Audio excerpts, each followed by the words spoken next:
نحمده ونصلي ونسلم على رسوله الكريم أما بعد فأعوذ بالله من الشيطان الرجيم بسم الله الرحمن الرحيم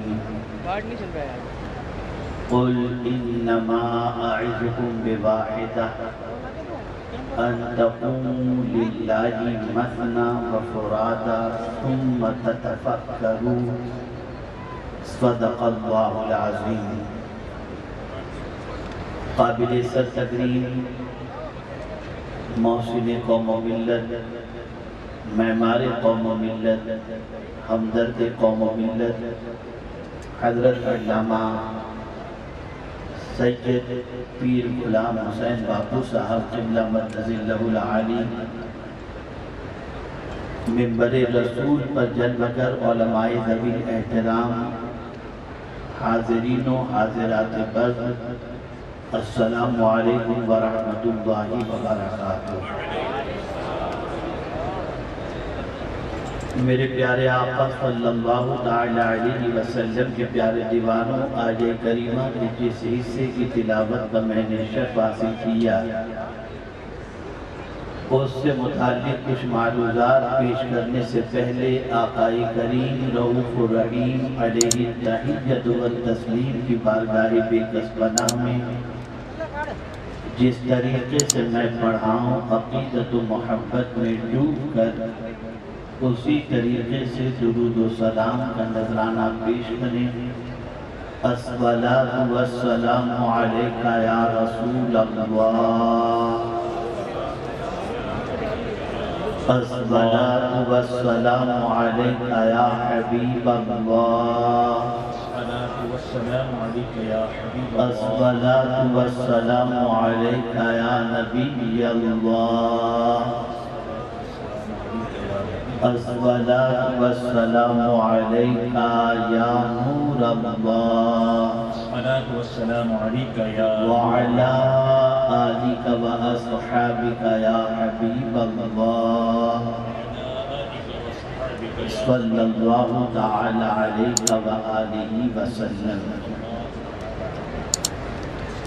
اس جنگل و بیابان میں اس طریقے کا تعمیری کام اور خواتین کے لیے تعلیم کا انتظام کہ رب قدیر جل جلالہ کا خصوصی فضل اور پیر صاحب پر میرے آقا صلی اللہ علیہ وسلم کی نگاہ کرم کا نتیجہ ہے. میرے پیارے آقا صلی اللہ علیہ وسلم کے پیارے دیوانوں، میں ایک ایسی سنت کی طرف آپ کی توجہ کو مبذول کرانا چاہوں گا جس سنت پر حضرت پیر صاحب قبلہ نے عمل کیا، اور وہ لوگ جو دین کو زندہ کرنے کے لیے اور دین کی آبیاری کے لیے محنت کرتے ہیں اور امت مسلمہ کی فکر کرتے ہیں، در حقیقت وہ سنت کو زندہ کرتے ہیں. اللہ رب العزت جل جلالہ نے اپنے پیارے حبیب صلی اللہ علیہ وسلم سے فرمایا، قل تم کہہ دو انما اعظکم بواحدہ، میں تم کو ایک ہی نصیحت کرتا ہوں. اللہ نے اپنے محبوب صلی اللہ علیہ وسلم سے فرمایا کہ تم کہہ دو میں تم کو ایک ہی نصیحت کرتا ہوں، اور وہ نصیحت کیا؟ ان تقوموا للہ مثنی وفرادا ثم تتفکروا، اللہ کے لیے کھڑے ہو جاؤ،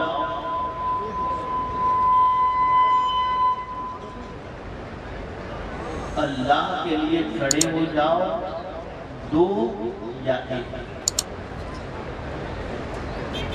آپ اندازہ لگائیے پروردگار جل جلالہ اپنے پیارے حبیب صلی اللہ علیہ وسلم کے واسطے سے یا تو دو کھڑے ہو جائیں یا ایک کھڑا ہو جائے، اور پھر کھڑے ہو کر کرے کیا؟ ثم تتفکروا، پھر غور و فکر کریں۔ کیا غور و فکر کریں؟ گری ہوئی امت کو کیسے اٹھایا جائے، غلط راستے کے مسافر کو سیدھا راستہ کیسے دکھایا جائے۔ میں جانتا ہوں کہ اس وقت اس کڑی دھوپ کے اندر بہت زیادہ دیر تک میں آپ کی سماعتوں کے حوالے کچھ بات نہ پہنچا سکوں، لیکن مختصراً میں کچھ فکر آپ کو دینا چاہوں گا، اور اس کے بعد یہ چاہوں گا کہ آپ خود اپنی زندگی میں تبدیلی پیدا کرنے کے سلسلے میں کچھ کام کے بارے میں غور کریں۔ آقا کریم صلی اللہ تعالی علیہ وسلم کی ایک عظیم سنت کی طرف آپ کی توجہ کو مبذول کرانا چاہوں گا۔ اگر اس سنت پر دور حاضر کے مسلمانوں نے عمل کرنا شروع کر دیا تو پھر آپ دیکھیں گے کہ باپو کی طرح اور بھی بہت سارے ادارے قائم کرنے والے اللہ عز و جل باپو کے نقش قدم پر چلنے والے پیدا فرما دیں گا۔ سبحان اللہ۔ رسول گرامی وقار صلی اللہ علیہ وسلم اور سیدنا صدیق اکبر رضی اللہ عنہ مولا تبارک و تعالی عنہ روزانہ رات کو مسجد نبوی شریف میں بیٹھ کر تبادلہ خیال کرتے، کافی دیر تک بیٹھے رہتے، آپس میں گفتگو کرتے۔ ایک دن ایک صحابی کے دل میں خیال پیدا ہوا کہ یہ دونوں مل کر کے بیٹھ کر کے اتنی لمبی کس بات، کون سی بات کرتے ہیں اور کیا گفتگو کرتے ہیں۔ ایک روز وہ صحابی رسول آقا کریم صلی اللہ علیہ وسلم سے اجازت لے کر ان دونوں کے درمیان بیٹھے اور سرکار صلی اللہ علیہ وسلم اور صدیق اکبر رضی اللہ تعالیٰ عنہ کی گفتگو سننے لگے۔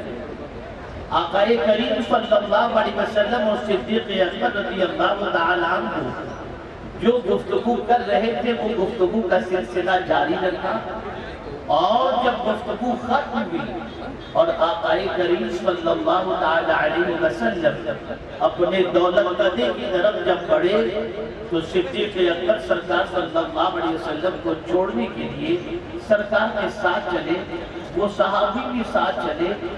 اب غور سے سنیے گا، چلتے چلتے وہ صحابی حضور سے عرض کرتے ہیں، یا رسول اللہ صلی اللہ علیہ وسلم، آپ اور ابو بکر دونوں بیٹھ کر جو گفتگو کر رہے تھے میں نے یہ گفتگو سنی ہے، میں سرکار یہ پوچھنا چاہتا ہوں کہ آپ دونوں روزانہ رات کو بیٹھ کر جو گفتگو کرتے ہیں تو کیا گفتگو کا موضوع یہی ہوتا ہے یا کوئی اور ہوتا ہے؟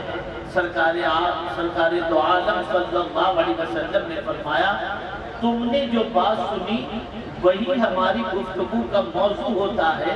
وہ صحابی کہتے ہیں، خدا کی قسم گفتگو کا موضوع کیا تھا؟ آؤ حضور کے امتیوں میں تم کو بتاؤں کہ حضور صلی اللہ علیہ وسلم کی گفتگو کا موضوع تھا کہ گری ہوئی امت کو کیسے اٹھایا جائے۔ واہ واہ واہ، سبحان اللہ سبحان اللہ۔ یعنی روزانہ رات کو بیٹھ کر صدیق اکبر اور رسول اعظم صلی اللہ علیہ وسلم فکر امت میں اپنا وقت گزارتے تھے، اور رسول اعظم کی امت کو کیسے اٹھایا جائے اس کے بارے میں غور کرتے تھے۔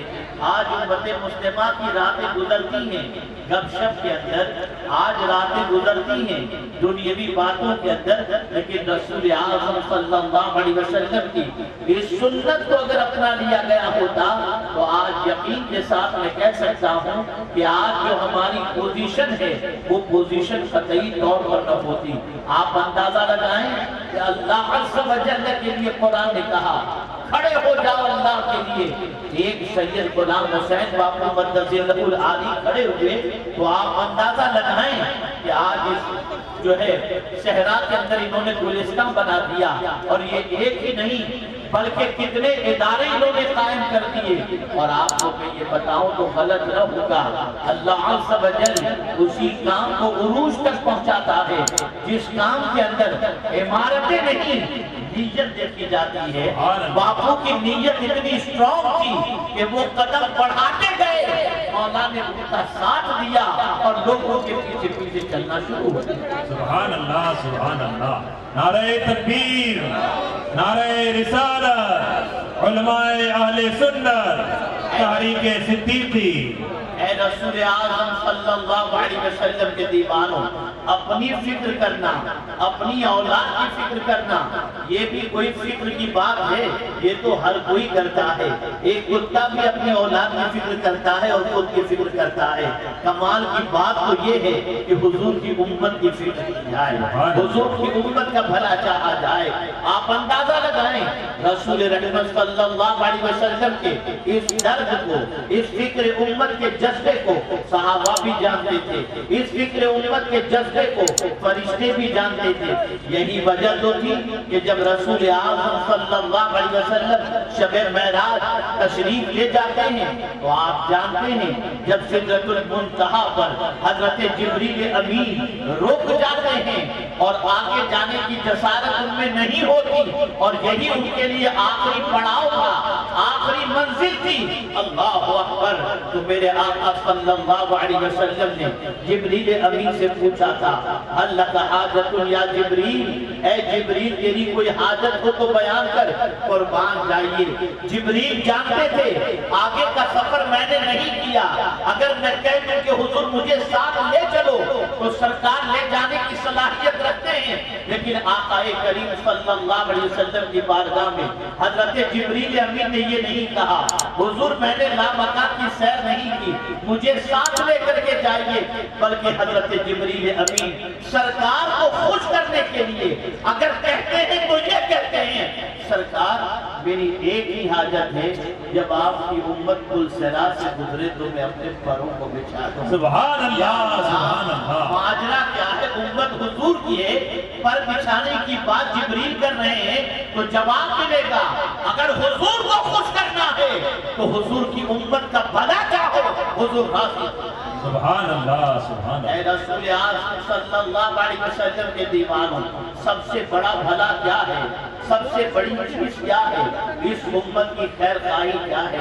تو میں آپ کو بتاؤں، علم سے بڑھ کر کے خیر خواہی کیا ہوگی، علم سے بڑھ کر کے بھلا چاہنا کیا ہوگا؟ جہالت کی وادیوں میں بھٹکنے والا انسان جب علم کے راستے پر قدم رکھتا ہے تو آپ نہیں جانتے آقا کریم صلی اللہ علیہ وسلم نے اس کی کتنی فضیلت بیان فرمائی۔ میرے آقا صلی اللہ علیہ وسلم ارشاد فرماتے ہیں، جو علم کے راستے پر چلتا ہے اللہ اس کے لیے جنت کا راستہ آسان کر دیا۔ سبحان اللہ۔ آپ ذرا سوچو، اندازہ لگاؤ، اس دیہات کے اندر اگر کوئی علم حاصل کرنا چاہتا کہاں جاتا، کیا انتظام تھا، کہاں پہنچتا؟ لیکن قربان باپوں کی عظمت پر اور اللہ کی باپوں پر ہونے والی عنایتوں پر کہ اس صحرا کے اندر انہوں نے اتنا بڑا ادارہ تعمیر کر دیا کہ حیرت ہوتی ہے کہ صرف یہ نہیں کہ اس علاقے کی بچیاں آ کر کے پڑھے گی، بلکہ راجستھان سے یا ہندوستان کے کسی بھی علاقے سے پڑھنے آنے والی بچی کی علمی پیاس کو بجھانے کا انتظام حضرت باپو صاحب اللہ نے فرمایا۔ سبحان اللہ، سبحان اللہ۔ میں آپ کو بتاؤں، میں وقت زیادہ نہیں لوں گا، اس لیے کہ میں محسوس کر رہا ہوں کہ آپ کافی دیر سے بیٹھے ہوئے ہیں۔ عورت کا علم حاصل کرنا کتنا ضروری ہے، عورت کا علم حاصل کرنا کتنا ضروری ہے، اسے میں صرف ایک جملے میں سمجھاتا ہوں، ایک جملے۔ باپ اگر دیندار ہے تو دین گھر کے دروازے تک پہنچتا ہے، باپ اگر دیندار ہے تو دین گھر کے دروازے تک پہنچتا ہے، اور اگر ماں دیندار ہے تو دین نسلوں تک۔ سبحان اللہ، سبحان اللہ۔ بہت بہت نعرہ تکبیر، نعرہ رسالت، علماء اہل سنت صلی اللہ علیہ وسلم کے دیوانوں، یہاں پر ایسی مائیں مستقبل میں بنیں گی جن کے پاس علم کی دولت ہے، جو اپنی نسلوں کو نماز بھی سکھائیں گی، جو اپنی اولاد کو تربیت بھی دیں گی، جو اپنی اولاد کو قرآن بھی سکھائیں گی، جو اپنی اولاد کو اخلاق کے زیور سے آراستہ بھی کریں گی۔ ہم یقیناً ماہ محرم شریف کے اندر تاجدار کربلا کی شہادت کے واقعات بیان کرتے ہیں اور کرنا بھی چاہیے، لیکن میں پوچھنا چاہتا ہوں امام حسین کو تاجدار کربلا بنایا کس نے؟ اسی خاتون جنت نے جن کی تربیت کی بنیاد پر امام علی مقام رضی اللہ تعالی عنہ کربلا کے میدان کے اندر اپنی جان آخری کے سپرد فرمائی اور حیات اسلام کے لیے اپنا سب کچھ لٹا دیا۔ اے رسول اعظم صلی اللہ علیہ وسلم کے دیوانوں، یاد رکھیں عورت کا علم حاصل کرنا بے پناہ ضروری ہے۔ قربان جائیے نیک عورت کے بارے میں رسول اعظم صلی اللہ علیہ وسلم کیا ارشاد فرماتے ہیں؟ آقا کریم صلی اللہ علیہ وسلم نے فرمایا الدنیا متاع وخیر متاع الدنیا المرأة الصالحہ۔ سبحان اللہ سبحان اللہ۔ سرکار فرماتے ہیں دنیا ایک برتنے کی چیز ہے، فائدہ اٹھانے کی چیز ہے۔ دنیا فرمایا اب اس دنیا کے اندر ساری چیزیں آ گئی۔ دنیا کہہ کر سرکار نے دنیا کے اندر جتنی بھی فائدہ اٹھانے کی چیزیں ہیں ان ساری چیزوں کا احاطہ کر دیا، لیکن مدینے کے تاجدار صلی اللہ علیہ وسلم ارشاد فرماتے ہیں اس دنیا کی ساری چیزوں کے اندر اگر سب سے بہتر کوئی چیز ہے تو نیک عورت۔ سبحان اللہ۔ نیک عورت۔ اے رسول اعظم صلی اللہ علیہ وسلم کے دیوانوں، ایک عورت نیک بنتی کیسے ہے؟ ایک عورت کے اندر اچھائیاں پیدا کہاں سے ہوتی ہیں؟ ایک عورت کے اندر جذبہ صالحیت کیسے پیدا ہوتی ہے؟ جب اس کے پاس دین کا علم ہے، جب اس کے پاس قرآن کا علم ہے، جب اس کے پاس مصطفیٰ جان رحمت صلی اللہ علیہ وسلم کی سیرت کا علم ہو۔ یہاں ایک چھوٹی سی بات عرض کروں گا، آپ سب کو کہہ رہا ہوں، آپ سب آج یہاں سے جا کر اپنی بیوی اگر شادی شدہ ہے تو بیوی سے، غیر شادی شدہ ہے تو ماں سے، ماں کا انتقال ہو گیا بہن ہے تو اس سے جا کر اتنا پوچھ لیجئے کہ وضو کے فرائض کتنے ہیں؟ غسل کے فرائض کتنے ہیں؟ تو آپ کو پتہ چلے گا کہ آپ کے گھر میں بسنے والی خاتون ان مسائل سے واقف نہیں ہے۔ اب سوال یہ پیدا ہوتا ہے کہ اگر شادی شدہ ہو اور عورت غسل کے مسائل سے واقف نہیں، باقی ناپاکی کے مسائل سے واقف نہیں، آپ مجھے بتائیے نہ اس کی نماز درست ہو رہی ہے، نہ اس کا وضو درست ہو رہا ہے، نہ اور کوئی چیز درست ہو رہی ہے، لیکن یہی پر جب میں ایک ماں کو دیکھتا ہوں تو میری آنکھیں تنگ رہ جاتی ہے۔ سلطان الہند خواجہ معین الدین چشتی رحمت اللہ تعالی بنگال کی سرزمین پر جب لوگوں کو اسلام کی دعوت دینے کے لیے پہنچے، تبلیغ دین کے لیے پہنچے تو اللہ اکبر لاکھوں کی تعداد میں لوگوں نے توبہ کی۔ سلطان الہند کے ہاتھوں سے خواجہ صاحب نے خط لکھا اپنی ماں کو، ماں اللہ کے فضل سے اور تمہاری دعا سے لاکھوں لوگوں کو اللہ نے توبہ کی توفیق عطا فرمائی، تمہارے بیٹے کو اللہ نے یہ کر تمہارے بیٹے پر کرم کیا کہ اس کی بات لوگوں کے دلوں پر اثر انداز ہوئی اور لوگوں نے توبہ کی سعادت حاصل کی۔ اب آپ سنیے ماں جواب میں کیا لکھتی ہے، بیٹے معین الدین یہ تیرا کمال نہیں، بیٹا معین الدین یہ تیرا کمال نہیں ہے، یہ اس دودھ کا کمال ہے جو تیری ماں نے کبھی تجھے بے قصور نہیں کیا۔ سبحان اللہ سبحان اللہ۔ واہ ماں جب اپنے بچے کو باوضو ہو کر دودھ پلاتی ہے تو بچے کی زبان میں اللہ تاثیر پیدا کرتا ہے، بچے کے اندر صالحیت پیدا ہوتی ہے، اور جو ماں وضو کے مسائل بھی نہ جانتی ہو، وضو کے فرائض ہی نہ جانتی ہو، غسل کے فرائض ہی نہ جانتی ہو، نہ پاکی ناپاکی کے مسائل سے واقف ہو، بھلا اس کا بچہ کہاں سے وفادار پیدا ہوگا؟ اللہ اکبر۔ کہیں تک بچیوں کا ادارہ قائم کیا جاتا ہے، کہیں 20 بچیوں کا ادارہ قائم کیا جاتا ہے، کہیں دنیاوی دینی تعلیم کا ادارہ قائم کیا جاتا ہے، لیکن میرا خیال ہے کہ اللہ نے باپوں کو ریٹیل والا نہیں ہول سیل والا بنایا ہے کہ باپوں ریٹیل میں کوئی کام کرتے ہی نہیں، جو بھی کام کرتے ہیں وہ ہول سیل والا ہی۔ تو اتنا بڑا ادارہ 550 بچیاں کم ہو گئے، دینی دنیاوی دونوں علوم سے آراستہ ہو۔ اب آپ مجھے بتائیے جو بچیاں ان کے زیور سے آراستہ ہوگی ان کی گود میں پلنے والا بچہ جاہل نہیں ہوگا۔ سبحان اللہ، بے شک۔ میں یہاں پر ایک واقعہ میرا اپنا ذاتی بتاؤں۔ میں جرمنی سے آ رہا تھا، فلائٹ کے اندر میرے بازو کی سیٹ پر میاں بیوی اور بچے بیٹھے ہوئے، ایک بچہ بیٹھا ہوا تھا۔ بچہ چھوٹا سا تھا، 2-3 سال کا بچہ رہا ہوتا۔ کھانا جب آیا تو ماں نے اپنے بچے کو کھانا کھلانا شروع کیا۔ ماں لقمہ بچے کے منہ میں رکھ دیا تو کہتے ہیں بولو بیٹا بسم اللہ۔ سبحان اللہ۔ بچہ بسم اللہ بولتا، بچہ لقمہ چبا لیتا تو ماں کہتی بولو بیٹا الحمدللہ۔ بچہ الحمدللہ کہتا ہے۔ پورا کھانا کھلانے کے بعد الحمدللہ نہیں، ہر لقمے پر الحمدللہ، سبحان اللہ۔ ہر لقمے پر بسم اللہ۔ مجھے تھوڑا سا تجسس ہوا، تعجب ہوا کہ یہ ایسا کیوں ہو رہا ہے۔ تو میں نے اس خاتون کے شوہر سے کہا ماشاءاللہ آپ کی اہلیہ کی تربیت تو بڑی اچھی ہے، یہ ہر لقمے پر بسم اللہ اور الحمدللہ وجہ کیا ہے؟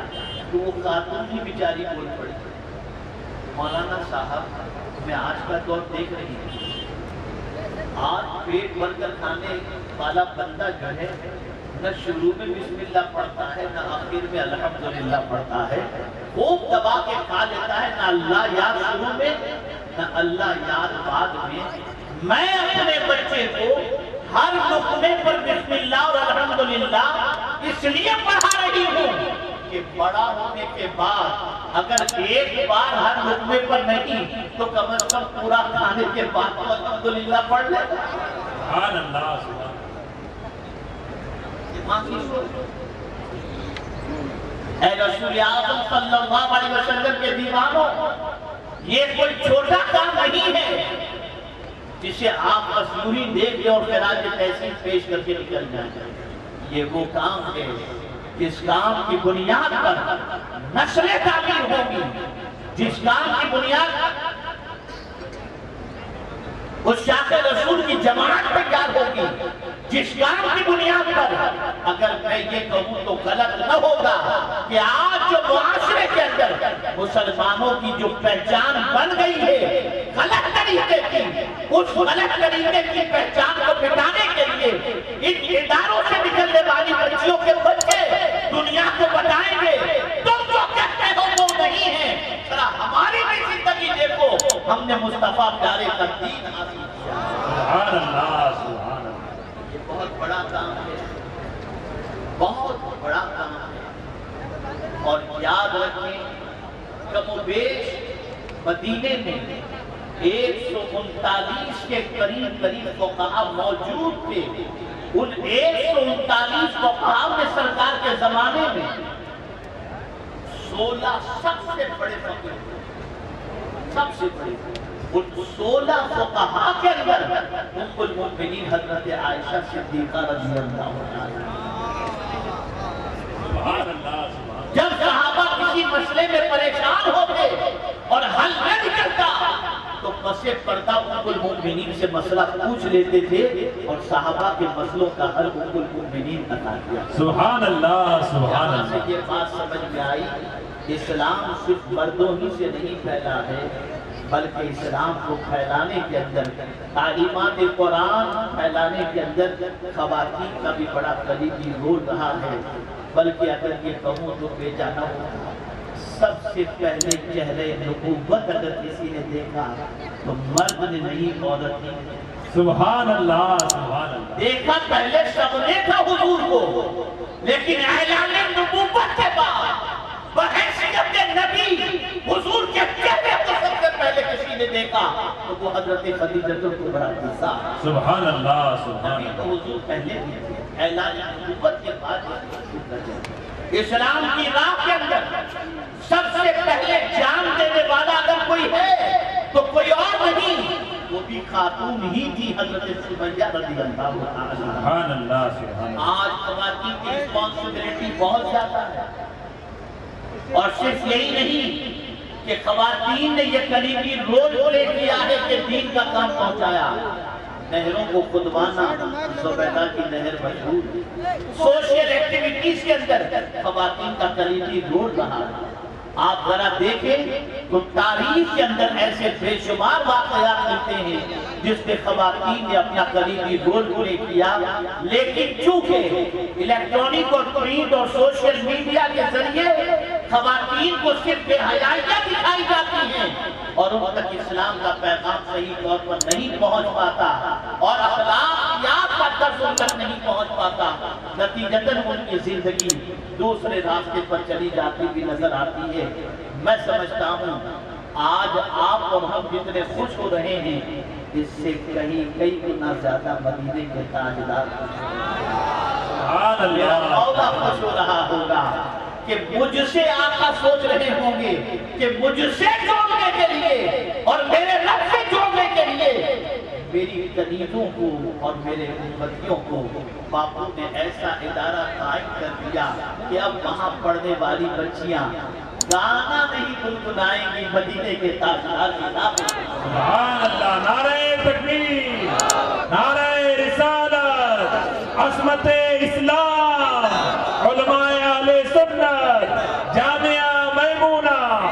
میں آج کے اس پرمسرت افتتاحی تقریب کے موقع پر محسن قوم و ملت سرمایہ اہل سنت صوفی باصفا حضرت علامہ سید پیر غلام حسین باپو صاحب قبلہ اور ان کے جتنے بھی اعوان و انصار ہیں سب کو سنی دعوت اسلامی کی جانب سے مبارکباد پیش کرتا ہوں اور دعا کرتا ہوں کہ اللہ تعالیٰ ان کے نقش قدم پر چلنے کی ہمیں بھی توفیق۔ آمین آمین۔ باپو سے میرا رشتہ بچپن کا ہے۔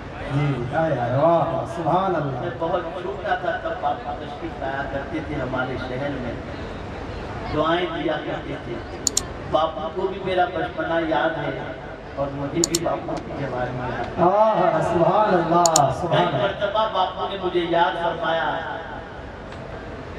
لیکن کچھ وجوہات کی بنیاد پر، مصروفیت کی بنیاد پر میں باپو کے یہاں حاضر نہ ہو سکا، لیکن آج کے دن کے لیے باپو نے جب یاد کیا اور میں نے کہا جاؤں گا انشاءاللہ کیسے بھی کر کے، کریم نے کرم فرمایا، حاضری کی سعادت نصیب ہوئی، دعائیں لینے کے لیے حاضر آیا ہوں۔ امید کرتا ہوں کہ باپو اپنی نیم شبی کی دعاؤں میں اس گنہگار کو اور سنی دعوت اسلامی کو، امت مسلمہ کو یاد رکھیں گے۔ اللہ تعالیٰ باپو کا سایہ امت مسلمہ کو سلامت رکھے، اور جو لوگ باپو کے دست بازو بن کر کے اداروں کی اور تعلیم گاہوں کی تعمیر و ترقی کے سلسلے میں جد و جہد کرتے ہیں، اللہ تعالیٰ اپنی شان کے مطابق سب کو اجر عظیم عطا فرمائے۔ آمین۔ وما علینا الا البلاغ المبین۔ السلام علیکم ورحمۃ اللہ وبرکاتہ۔ وعلیکم السلام ورحمۃ اللہ وبرکاتہ۔